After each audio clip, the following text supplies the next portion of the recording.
Verjamem, da sta dva vzroka ali pa problema, ki lahko pripeljeta do manjše gospodarske rasti v Sloveniji. Eden je zunanji, na tega ne moremo vplivati. To so trgovinske vojne, če pride do zaostrovanja med Evropsko unijo in Slovenijo, predvsem na področju avtomobilske industrije, bo to imelo negativen vpliv na nas.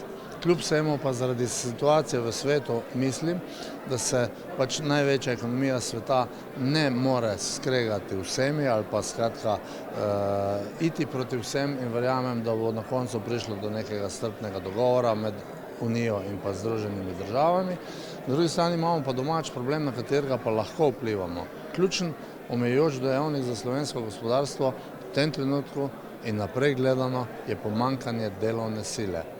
To je tisto, kar bo pripeljalo do tega, da lahko zmanjša našo gospodarsko rast.